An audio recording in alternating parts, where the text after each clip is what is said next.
Hi, welcome to Insider Talks. ഇത് ഒരു series of videos ആയിരിക്കും. IPL 2026 എല്ലാ ടീംസിനെ കുറിച്ച് നമ്മൾ ഡിസ്കസ് ചെയ്യുന്നുണ്ടാവും. ഓൾസോ അവരെ തന്നെ ഏറ്റവും പ്രോബബിൾ പ്ലേയിങ് 11 ഇതും നമ്മളിവിടെ ഡിസ്കസ് ചെയ്യുന്നുണ്ടാവും. നമ്മൾ ഏറ്റവും ആദ്യം ഡിസ്കസ് ചെയ്യാൻ പോകുന്ന ടീം 5 ടൈം വിന്നേഴ്സായ മുംബൈ ഇന്ത്യൻസ് ആണ്. 2013, 15, 17, 19, 2020 ഈ 5 വർഷമാണ് മുംബൈ IPL ട്രോഫി കിരീടം നേടിയിട്ടുള്ളത്. എന്നാൽ അതിന് ശേഷം നോക്കുകയാണെങ്കിൽ 2025 വരെ മുംബൈയിൽ നിന്നും പഴയ ആ ഒരു ഡോമിനേറ്റിംഗ് പെർഫോമൻസസ് ഒന്നും തന്നെ കാണാൻ കഴിയാറില്ല. ഒരു സീസണിൽ അവർ ലാസ്റ്റ് വരെ എത്തിയിട്ടുണ്ട്. എന്നാൽ ഈ വർഷം ആ ടീം നോക്കുകയാണെങ്കിൽ ഒരു കാര്യം നിങ്ങൾക്ക് മനസ്സിലാവും, ടീം വളരെയധികം ബാലൻസ്ഡ് ആണ്. എല്ലാ പൊസിഷനും അവർ കവർ ചെയ്തിട്ടുണ്ട്. നമുക്ക് ആ ടീം ഒന്ന് അനലൈസ് ചെയ്യാം. മുംബൈയുടെ ടീമിൽ ഏറ്റവും വലിയ സ്പെഷ്യാലിറ്റി എന്താണെന്നറിയോ? അവരുടെ ഒരു ഇന്ത്യൻ കോറുണ്ട്. ആ ഒരു ഇന്ത്യൻ കോറ് കുറേ കാലമായിട്ട് കൺസിസ്റ്റൻ്റ് ആണ്. അതുകൊണ്ട് തന്നെ അവർക്ക് ഒരുപാട് ട്വീക്സ് ഒന്നും വരുത്തേണ്ടി വരുന്നില്ല. ആ ഒരു ടീം എപ്പോഴും ആ ഒരു കോറിൽ നിന്നും മാറാതെ കൊണ്ട് നടക്കുന്നുണ്ട് മുംബൈയുടെ മാനേജ്മെൻറ്റ്. സോ ഓപ്പണിങ്ങിൽ രോഹിത് ശർമ്മ ആയിരിക്കും ഹിറ്റ്മാൻ. ആരായിരിക്കും രോഹിത് ശർമ്മയുടെ കൂടെ ഓപ്പൺ ചെയ്യുക എന്ന് ചോദിച്ചു കഴിഞ്ഞാൽ നമുക്ക് 2 ഓപ്ഷൻ വരുന്നുണ്ട് അവിടെ. ക്വിൻ്റൻ ഡീകോക്കും റയാൻ റിക്കൽട്ടനും. രണ്ടുപേരും സൗത്ത് ആഫ്രിക്കൻസുമാണ്, രണ്ടുപേരും വിക്കറ്റ് കീപ്പേഴ്സുമാണ്. ആരെ കളിപ്പിക്കുമെന്ന് ചോദിച്ചു കഴിഞ്ഞാൽ കറൻറ്റ് ഫോം വെച്ച് നോക്കുകയാണെങ്കിൽ ക്വിൻ്റൻ ഡീകോക്ക് തന്നെ ആയിരിക്കും. Also is A veteran. നമുക്ക് മുംബൈക്ക് വേണ്ടി ഇതിനും കളിച്ചിട്ടുണ്ട്. രോഹിത്തുമായിട്ടുള്ള ഒരു കോമ്പിനേഷനും ഓക്കെയാണ്. സോ ആ right hand left hand combination keep up ചെയ്തുകൊണ്ട് രോഹിത്തും ക്വിൻ്റൻ ഡീകോക്കും ആയിരിക്കും ഓപ്പൺ ചെയ്യുക. തേർഡ്, ഞാൻ പറഞ്ഞ ഈ കോറിലേക്ക് വന്നു കയറിയിട്ടുള്ള തിലക് വർമ്മ.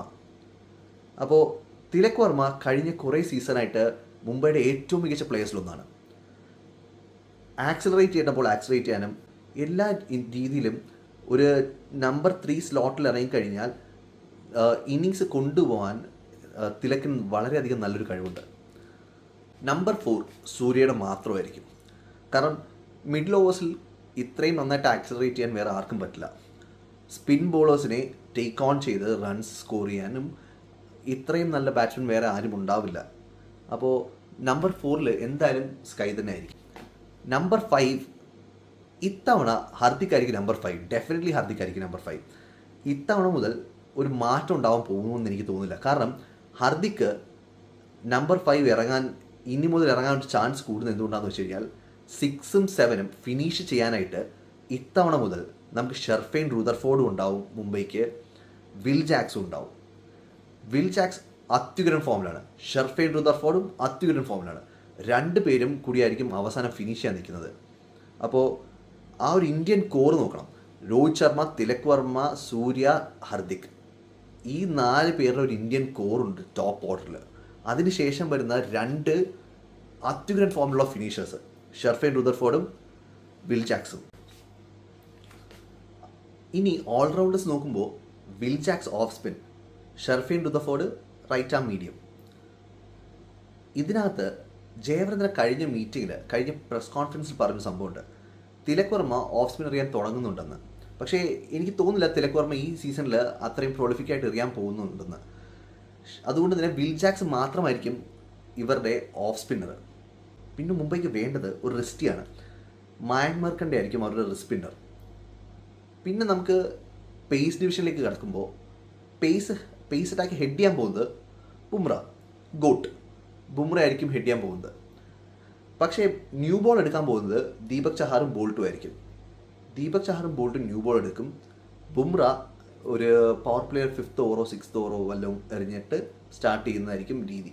ഇമ്പാക്ട് പ്ലെയറായിട്ട് ഇത്തവണ കളിക്കാൻ പോകുന്നത് നമൻദീർ ആയിരിക്കും. അടിപൊളി ബാറ്റ്സ്മാനാണ്. ഇപ്പം തിലക് വർമ്മയെ മാറ്റിയിട്ട് 3rd വേണമെങ്കിലും ഇറക്കാം, അല്ലെങ്കിൽ ഹർദിക്കിന് വരെ 5th ഇറക്കാം, അല്ലെങ്കിൽ ഫിനിഷറായിട്ട് ഇറക്കാം, അല്ലെങ്കിൽ ഓപ്പണർ ഇറക്കാം. ഏത് റോളിലും ഏത് പൊസിഷനിൽ കൊടുത്താലും നമൻദീറിന് ആ ഒരു ഫ്ലെക്സിബിലിറ്റി ഉണ്ട് കളിക്കാൻ. അതുകൊണ്ട് തന്നെ ഇമ്പാക്ട് സബായിട്ട് നമൻദീർ തന്നെ ആയിരിക്കും വരാൻ പോകുന്നത്.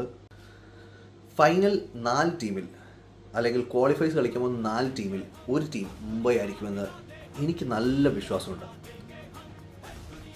ഇനി ചാമ്പ്യൻഷിപ്പ് നേടാൻ പറ്റുമോ എന്ന് ചോദിക്കുകയാണെങ്കിൽ ഞാൻ പറഞ്ഞല്ലോ, ഇതിൽ കുറച്ച് ഘടകങ്ങളുണ്ട്.